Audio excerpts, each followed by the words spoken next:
Kita naruh dunia sebanyak apapun di genggaman kita, nggak dilarang dalam Islam. Yang dilarang naruh dunia di dalam hati. Sehingga ada sahabat yang kaya raya seperti Abdurrahman bin Auf, seperti Utsman bin Affan, seperti Sa'ad bin Mu'az, dan banyak nama-nama besar lain yang kaya raya, tetapi dunia yang mereka miliki itu sama sekali tidak masuk ke hati mereka. Yang sulit tuh kayak gitu, Bapak Ibu. Punya dunia tapi tidak ada di hati. Ini susah. Malah banyak orang yang nggak punya dunia di tangannya, tapi di hatinya banyak. Secara zahir dia nggak punya apa-apa, tetapi secara batin dia punya banyak sekali keinginan-keinginan duniawi yang membuat dia dengki kepada orang yang punya. Itu kan yang terjadi di bangsa kita. Bangsa kita mungkin orang yang tidak sulit-sulit amat hidupnya seperti di Palestina, di Gaza, apalagi sekarang Aleppo, Suriah, Myanmar, di Rohingya. Tetapi ngeluhnya bahkan kadang melebihi mereka. Kurang ini, kurang itu, segala macam. Melebihi orang-orang yang benar-benar dunianya itu hampir tidak punya apa-apa. Bahkan diambil dari kehidupan mereka sebagian besar dunia. Kenapa? Ini bukan masalah apa yang kita dapatkan dan apa yang kita tidak dapatkan, tapi masalah apakah dunia itu sampai ke dalam hati kita atau hanya di genggaman kita saja. Kalau udah di hati kita, itu penyakit. Hubbud dunia. Yang dilarang itu hubbud dunia, bukan memiliki dunia. Bahkan orang Islam yang punya dunia lalu dia pakai untuk fi sabilillah, itu punya keutamaan yang khusus di mata Allah. Sampai di antara sahabat dulu tuh ada adegannya. Sahabat-sahabat yang miskin demo. Itu pernah dulu di zaman Rasul, sahabat-sahabat yang miskin, kalau bahasa sekarang mah demo ke Rasul. Datang satu kelompok sahabat miskin namanya Ahlus Suffah, datang menemui Rasulullah terus mengatakan, "Ya Rasulullah, dhahaba ahlud duthuri bil ujur." Ya Rasulullah, orang kaya sudah memborong pahala. Orang kaya memborong pahala. Kata Nabi, "Kaifa dzalik?" Gimana caranya orang kaya memborong pahala? Kata orang miskin, "Kalau kami sholat, mereka sholat. Kalau kami puasa, mereka puasa. Tapi kalau mereka sedekah, kami tidak bisa sedekah. Sehingga mereka memborong banyak pahala." Jadi dulu kecemburuan orang miskin pada orang kaya bukan kekayaannya, tetapi amal soleh dengan kekayaan itu. Kan la hasada illa fisnatain. Gak boleh kita cemburu kecuali terhadap dua orang. Yang pertama orang yang berilmu dan mengajarkan ilmunya. Yang kedua orang yang berharta dan menginfakkan hartanya. Sehingga orang miskin demo karena cemburu kepada orang kaya yang bisa beramal dengan harta mereka. Zahaba ahlud dusuri bil ujur.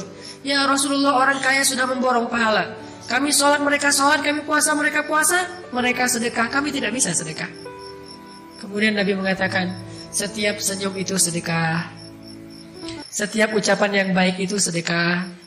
Kemudian setiap tasbih itu sedekah, setiap tahmid itu sedekah, setiap takbir dan tahlil itu sedekah.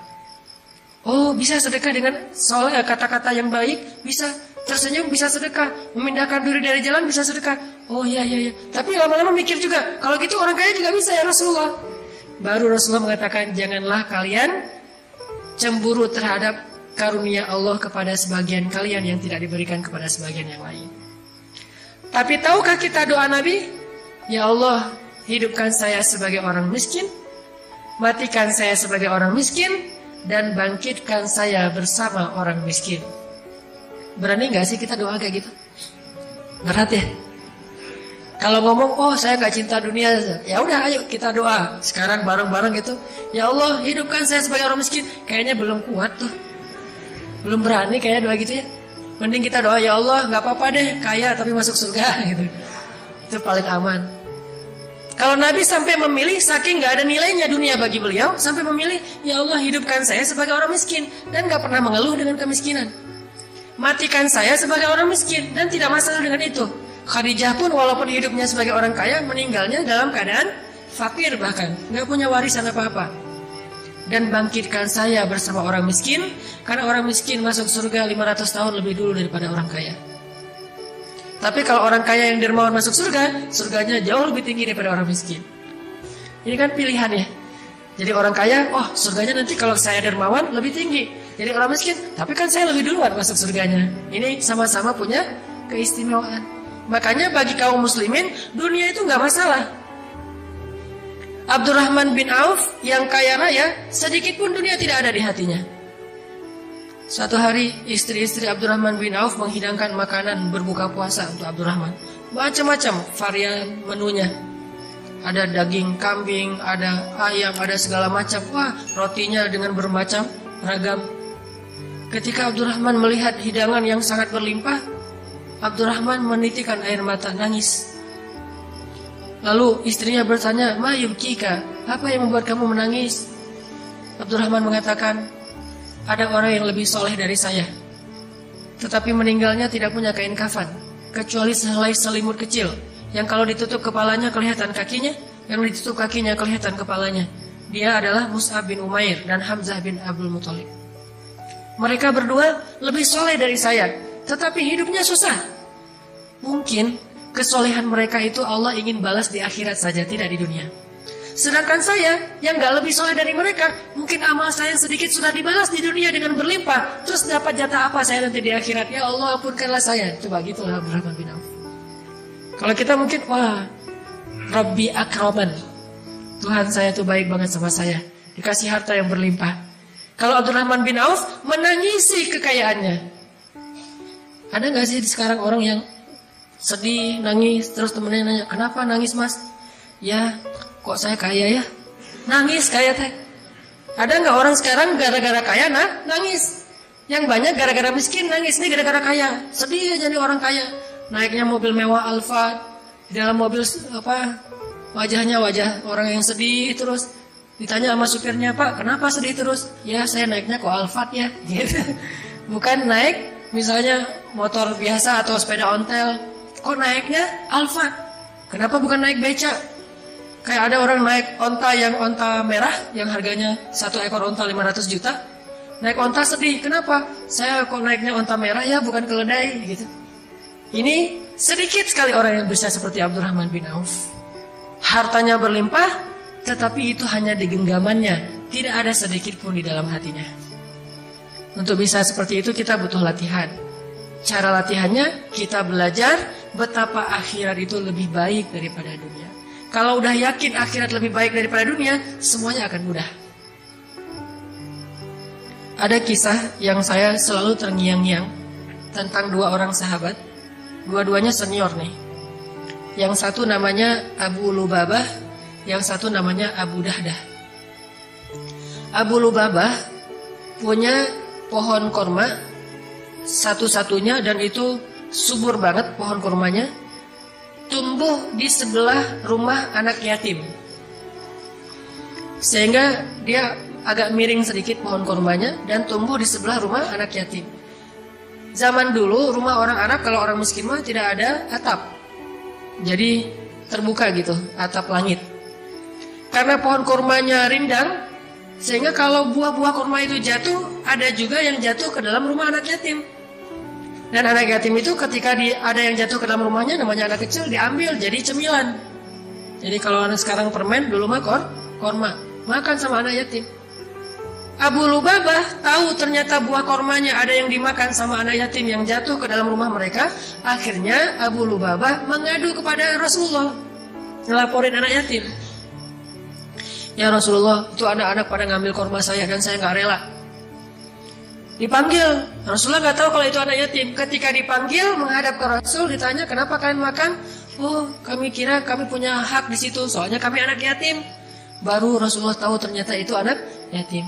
Langsung Nabi mengatakan kepada Abu Lubabah, "Ya Abu Lubabah, maukah kamu punya pohon kurma di surga?" "Gimana caranya ya Rasulullah?" "Wakafkanlah pohon itu kepada anak yatim, maka Allah akan menggantikan untuk kamu satu pohon kurma di surga yang kalau kamu berjalan di bawah naungannya 100 tahun, kamu belum keluar dari naungannya." 100 tahun jalan di bawah pohon itu, belum keluar dari bayang-bayang naungan pohon tersebut. Saking rindang dan besarnya pohon di surga. Mau nggak kamu dapat pohon kurma di surga dengan wakaf pohon kurma di dunia? Apa kata Abu Lubabah?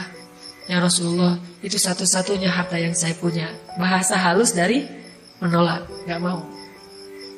Rasulullah juga tidak marah, tidak memaksa. La ikraha fiddin. Lagi pula bagaimanapun Abu Lubabah ini ahlu Badar loh. Ikut, dia veteran Badar. Yang Allah sudah mengatakan lakukan apa yang kalian suka, Allah maafin. Ya Rasulullah, itu pohon kurma satu-satunya yang saya punya. Oh ya sudah, udah pulang aja. Begitu Abu Lubabah dan anak yatim pulang, Abu Dahdah datang. Abu Dahdah bilang, ya Rasulullah, saya tadi nguping mendengar percakapan engkau dengan Abu Lubabah. By the way, kalau bahasa kita ya, by the way, kalau saya yang melakukan itu, saya dapat nggak apa yang engkau janjikan di akhirat? Kata Nabi, tentu. Kamu dapat apa yang Allah janjikan. Oh ya, assalamualaikum warahmatullahi wabarakatuh. Pergi dia. Ngejar Abu Lubabah. Ya Abu Lubabah, ya Abu Lubabah. Abu Lubabah menoleh ke belakang. Ada apa ya Abu Dahdah? Kata Abu Dahdah, ya Abu Lubabah, kamu tahu nggak kebun kurma milik saya di Madinah? Kata Abu Lubabah, siapa yang tidak tahu kebun kurma milik Abu Dahdah? Di dalamnya ada 600 pohon kurma. Mata airnya jernih mengalir terus menerus. Bahkan ada vilanya di dalam, luas sekali. Kebun kurma yang paling subur, kualitas kurma terbaik di kota Madinah. Siapa yang nggak tahu? Memangnya kenapa? Kata Abu Dahdah, mau nggak kita tukaran? Tapi tukaran bahasa Indonesia ya, bukan bahasa Jawa. Kalau bahasa Jawa tukaran berantem.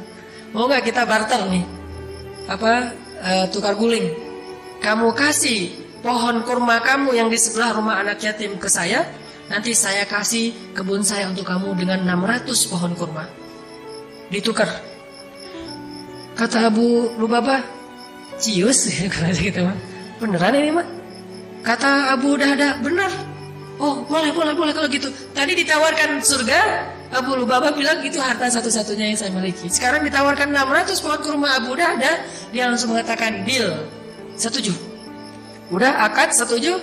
Kemudian Abu Dahdah datang ke pohon kurma tadi, bertemu dengan anak yatim dan mengatakan, wahai anak-anakku, mulai sekarang pohon ini milik kalian, makanlah sesuka kalian. Lalu Abu Dahdah membawa Abu Lubabah pulang ke kebunnya, dan di kebun itu dia melihat istrinya sedang mengumpulkan buah-buah kurma yang jatuh ke tanah bersama anaknya Abu Dahdah. Abu Dahdah berkata, wahai istriku, wahai anakku, keluarlah dari kebun ini. Istrinya bertanya, kenapa ya Abu Dahdah? Kebun ini sudah saya jual. Berapa kamu jual? Kepada siapa kamu menjualnya? Kata Abu Dahdah, saya menjualnya kepada Allah, dan Allah membayarnya dengan surga yang lebih baik daripada dunia. Apa kata istrinya? Rabah taya Abu Dahdah, itu baru untung wahai Abu Dahdah, itu baru untung. Keluar istrinya. Gak minta talak ya. Wah, ceraikan saya hari ini juga. Pulangkan saya ke rumah orang tua saya. Enggak, ini istri yang soleha. Akhirat lebih dia cintai daripada dunia. Sehingga istrinya mensupport. Dia mengikuti kata-kata suaminya. Itu baru untung wahai Abu Dahdah. Barakallah Abu Dahdah, barakallah. Lalu ketika Nabi mendengar apa yang dilakukan Abu Dahdah, Nabi mendoakan keberkahan bagi keluarga Abu Dahdah. Dan Allah ganti nikmat di dunia dan di akhirat. Dia tetap menjadi orang kaya, tumbuh lagi hartanya berkah, dan di akhirat pun dia mendapatkan kebun-kebun kurma yang setahun dikelilingi oleh malaikat Jibril, belum bahkan keluar dari pinggirnya saja. Jadi pagarnya aja belum keluar, apalagi belum masuk ke pagarnya, apalagi sampai ke dalam pohon kebun kurmanya. Ini luasnya kebun kurma Abu Dahdah di dalam surga. Begitu mereka beramal menggunakan akad akhirat. Kuitansinya itu akhirat, yang tanda tangan Allah. Jadi buat kuitansi amal kita itu bukan hanya kuitansi yang ditandatangani oleh manusia, tapi buat kuitansi dalam tanda petik yang ditandatangani oleh Allah. Nih akad saya, ini dengan Allah akadnya. Kalau kita berakad dengan Allah, nggak mungkin rugi. Tijaratun lan tabur, nggak mungkin rugi berakad dengan Allah. Nggak ada ini tanda tangannya salah nih, nggak sama antara satu kuitansi dengan kuitansi yang lain. Nggak ada yang kayak gituan. Allah yang menjadi saksi. Sehingga kalau kita berakad untuk Allah Subhanahu wa taala, idzan la yudayyakallah. Allah enggak akan mengecewakan kamu. Ini kisah yang bagi saya luar biasa. Benar-benar terngiang-ngiang, kok bisa Abu Dahdah merelakan 600 pohon kurma, dan satu pohon kurma itu Bapak Ibu kalau kita hitung, kalau sekali panen rata-rata satu pohon kurma itu menghasilkan sekitar 50, paling sedikit 50 kg korma. Bahkan bisa sampai 100 sampai 150 kg korma. Satu pohon korma 100 kg. Dan kalau kormanya korma terbaik di atas ajwa, harganya 1 kilonya itu sekitar 300 real. Hampir 1 juta, 1 kilo. Jadi satu pohon kurma sekali panen menghasilkan 50 juta. Bayangin 600 pohon kurma. 600 pohon kurma. Miliaran itu sekali panen. 6 bulan sekali panen. Miliaran. Dihadiahkan dan dia nggak punya apa-apa karena dia yakin di akhirat lebih baik dan nggak ada rasa kecewa, sedih atau kehilangan. Biasa aja. Istrinya pun menganggap bahwa kehilangan miliaran tapi Allah ganti yang lebih baik di akhirat. Ini iman. Susah bisa seperti ini. Tapi kalau bisa sedikit saja mirip dengan ini, kita akan punya amalan-amalan yang jauh lebih baik daripada hanya berakad dengan kwitansi manusia. Belajar berakad dengan akhirat. Biar Allah yang tanda tangan kwitansinya. Allah yang jadi saksi, malaikat yang jadi saksi. Kemudian la yudayyi'akallah, enggak mungkin kita akan kecewa. Ada lagi kalimat dari seorang imam para ulama, yaitu Imam Hasan Al-Basri, tabi'in. Bahkan disebut dengan istilah imamnya para tabi'in. Kan tabi'in ini ada beberapa tokoh tabi'in yang terkenal. Ada sebaik-baik tabi'in adalah Uwais Al-Qarani. Kemudian pemimpin para tabi'in itu Ibnul Musayyib, Sa'id Ibnul Musayyib atau Musayyab. Dan Hasan Al-Basri imam dalam kebijaksanaan. Apa kata Imam Hasan Al-Basri? Dunia dan akhirat itu seperti timur dan barat. Dan kita berada di tengah-tengah. Dunia dan akhirat seperti timur dan barat. Dan kita berada di tengah-tengah. Ketika kita condong ke timur, maka kita menjauh dari barat.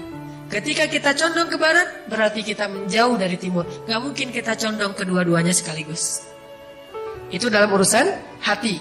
Beda dalam urusan amal. Kalau dalam urusan amal, kadang bisa mendapatkan dunia akhirat sekaligus. Kalau dalam urusan amal, bersedekah, akhirat dapat, dunianya Allah lipat gandakan. Memberi nafkah, bekerja untuk memberi nafkah kepada keluarga, dunia dapat harta, akhirat itu pahalanya lebih besar daripada pahala infak fisabilillah.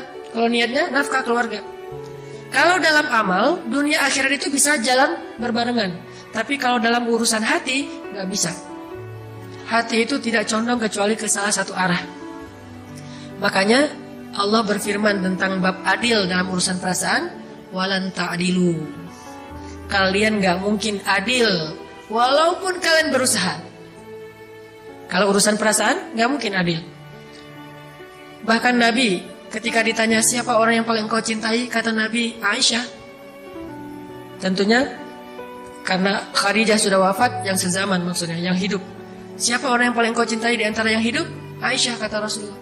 Padahal beliau punya Hafsah, Sofia, Maria, dan banyak nama-nama istri beliau. Tapi tetap kalau cinta, Aisyah yang paling dicintai. Tapi kalau nafkah, adil di antara semuanya.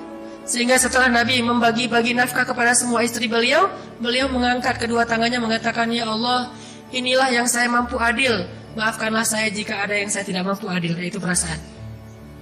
Begitu juga urusan dunia akhirat, nggak mungkin adil. Saya mah mencintai dunia dan akhirat itu proporsional, nggak bisa. Kalau kita condong ke dunia, berarti kita menjauh dari akhirat.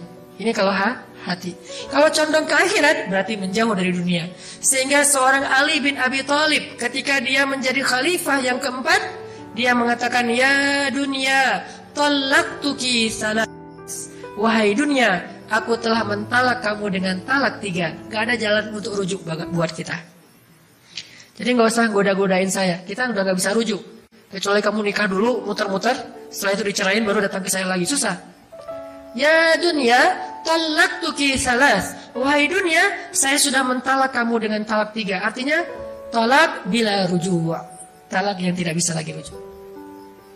Ini urusan hati. Apakah kemudian setelah itu Ali gak makan? Makan. Tapi makannya pakai mulut, bukan pakai hati. Jadi jangan makan hati. Makannya pakai mulut, makan kebutuhan. Pakai kendaraan, pakai pakaian, pakai. Punya tempat tinggal, punya. Bahkan punya pembantu, punya. Karena itu kebutuhan untuk keluarganya. Istrinya punya banyak anak. Anak dari Fatimah, ditambah lagi setelah Fatimah wafat, nikah dengan Asma bintu Umais, punya anak juga. Butuh pembantu untuk merawat anaknya, merawat keluarga. Tetapi semua itu tidak dia lakukan dengan perasaan atau hatinya. Makanya urusan dunia mah gak usah baper. Urusan dunia jangan baper-baper banget. Urusan akhirat aja yang baper. Begitu baca la uqsimu biyaumil qiyamah, langsung gemetar. Ketika baca ulaika humul warisun alladzina yarithunal firdausa hum fiha khalidun. Semangat, baper untuk urusan akhirat. Ya ayyuhalladzina amanu hal adullukum ala tijaratin tunjikum min azabin alim. Hai orang-orang yang beriman, mau nggak aku tunjukkan perniagaan yang menyelamatkan kalian dari api neraka? Semangat langsung gitu. Itu baper akhirat. Kalau baper dunia, midnight sale. Wah, mana midnight sale? Yang browsing, cari diskon 50% segala macam. Baper kan? Kita mungkin secara manusiawi agak baper dalam urusan dunia. Semangat, sedih, kecewa, bahagia, urusan dunia. Itu udah manusiawi. Tetapi kita juga harus belajar punya perasaan yang bahkan lebih dari itu dalam urusan akhirat. Bahagia, kecewa, sedih, senang, urusan akhirat. Kenapa kita sedih? Karena hari ini sholatnya telat. Kenapa kita bahagia? Alhamdulillah bisa sedekah, alhamdulillah bisa beramal soleh, alhamdulillah bisa memaafkan kesalahan orang lain. Kenapa? Begitu kita maafin kesalahan orang, Allah maafin kesalahan kita. Semangat, senang gitu. Karena akadnya kwitansi akhirat, bukan hanya kwitansi dunia. Amal akan jauh lebih mudah ketika kita belajar akhirat. Ahabba ilaihi, lebih dia cintai. Kalla bal tuhibbunal ajilah wa tadharunal akhirah, kata Allah tadi di Al-Qiyamah. Kalian lebih mencintai ajilah dunia dan kalian mengabaikan akhirat. Padahal walal akhiratu khairul laka minal ula wal akhiratu khairu wa abqa. Akhirat lebih baik daripada dunia dan akhirat lebih baik dan kekal. Belajar berakad untuk akhirat, belajar mencintai akhirat lebih daripada dunia. Ada lagi kisah yang luar biasa juga yang saya pernah baca tentang istri solehah yang lebih mencintai akhirat daripada dunia. Selain istrinya Abu Dahdah, ada istrinya Umar bin Abdul Aziz, khalifah yang adil kelima. Kan Khulafaur Rasyidin dalam Islam itu ada 6, walaupun yang terkenal 4, Abu Bakar, Umar, Utsman, Ali. Nah, yang kelimanya Umar bin Abdul Aziz, dan yang keenamnya Nuruddin Zinki, gurunya Salahuddin Al-Ayyubi. Nah, Umar bin Abdul Aziz punya istri soleha banget, namanya Ummu Iyal, nama panggilannya. Nama aslinya Fatimah binti Abdul Malik. Abdul Malik itu kakaknya Abdul Aziz. Jadi Fatimah sama Umar sepupuan, jadi nikah sepupu nih. Ketika Umar bin Abdul Aziz menjadi khalifah, dia sibuk mengurus umat. Umar bin Abdul Aziz melihat istrinya sedang memakai perhiasan warisan dari orang tuanya. Jadi Fatimah ini keturunan raja-raja. Kakeknya Raja Marwan, ayahnya Raja Abdul Aziz, Abdul Malik, saudaranya Raja, adiknya Raja, kakaknya Raja, suaminya Raja. Jadi di sekelilingnya Fatimah Raja semua itu secara bergiliran. Pertama kakeknya Marwan, itu Raja Bani Umayyah. Kakeknya meninggal diganti dengan Abdul Malik, ayahnya itu juga raja. Pamannya gubernur Abdul Aziz, suaminya Umar bin Abdul Aziz raja juga. Kakaknya nanti setelah Umar bin Abdul Aziz raja juga. Adiknya juga raja. Tinggal di istana, warisan dari keluarganya tuh banyak, emas, permata. Suatu hari ketika Umar bin Abdul Aziz menjadi khalifah, Fatimah lagi membuka box perhiasan. Dia pakai, namanya juga perempuan, tabiatnya senang berdandan, dan itu sesuatu yang sifatnya fitrah, tidak dicela selama tidak berlebihan. Ya, jadi fitting gitu ya, ganti, oh ini cocoknya ini, terus aja gitu sibuk di kamar. Lalu Umar bin Abdul Aziz memperhatikan, tiba-tiba Umar bin Abdul Aziz datang dan mengatakan, wahai kekasihku, wahai Fatimah, engkau pilih harta itu atau memilih aku? Diadu nih antara harta dengan suami. Kamu pilih harta atau aku? Apa maksudnya? Kalau kamu pilih harta, kalau kamu pilih aku, maka wakafkanlah semua perhiasan ini kepada Baitul Mal agar kita bagikan kepada fakir miskin. Tidak boleh ada satu perhiasan pun di rumah seorang khalifah atau di rumah seorang raja. Tidak boleh. Wakafkan semua ini kepada Baitul Mal dan kita berikan kepada fakir miskin. Walaupun itu harta bukan semuanya pemberian Umar, banyak warisan orang tuanya. Tapi kalau kamu memilih harta, maka tinggalkanlah aku. Kita ambil jalan sendiri-sendiri. Apa kata istrinya? Wahai suamiku, tidak ada yang di dunia ini yang lebih aku cintai setelah Allah dan Rasul kecuali engkau. Sam'an wa ta'atan, sami'na wa ata'na. Diambil semuanya. Masih ada di bawah tempat tidur, oh ternyata masih ada lagi, kumpulin semuanya, nginfakin, wakaf ke Baitul Mal. Sejak saat itu mereka jatuh miskin dan tidak punya apa-apa di rumah.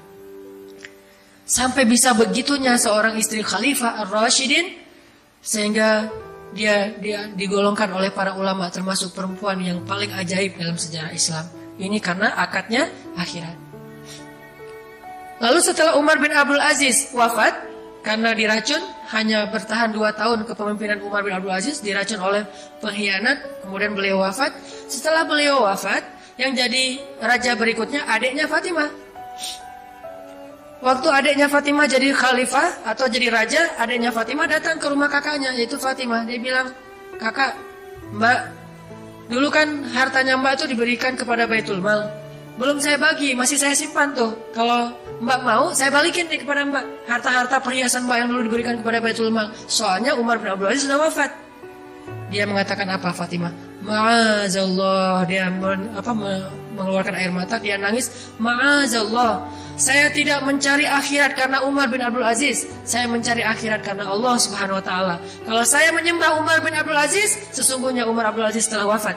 Tapi kalau saya menyembah Allah, Allah hayyun la yamut, maha hidup dan tidak wafat. Nggak mau dibalikin lagi. Ini cinta terhadap akhiratnya yang dia bangun untuk mencintai pasangannya, mencintai manusia, mencintai siapapun karena dia cinta kepada Allah dan meyakini akhirat lebih baik daripada dunia. Memang ajaib. Kalau kita nggak bisa persis kayak gitu, minimal kita belajar semangat seperti itu. Mungkin untuk bisa niru sahabat tabi'in sampai ke sekelas ini butuh waktu buat kita. Tetapi bukan berarti tidak perlu menyemangati diri kita untuk mengikuti mereka walaupun hanya 1% saja. Atau mungkin dari sekian urusan kita, dari 10 urusan kita, 7 diantaranya kita berakar dengan dunia, 3 diantaranya kita berakar dengan akhirat. Jangan sampai akhirat tidak dilibatkan sama sekali dalam hidup kita. Karena kalau akhirat tidak dilibatkan dalam urusan kita, nanti di akhirat kita menjadi orang yang paling miskin dan merugi. Kemana semua ini? Udah dibayarkan di dunia? Kemana semua amal-amal saya? Kan sudah dibayar di dunia. Maka menangislah seperti Abdurrahman bin Auf menangis karena dia takut amal-amal solehnya yang sedikit sudah Allah bayar di dunia sehingga tidak ada lagi jatah di akhirat.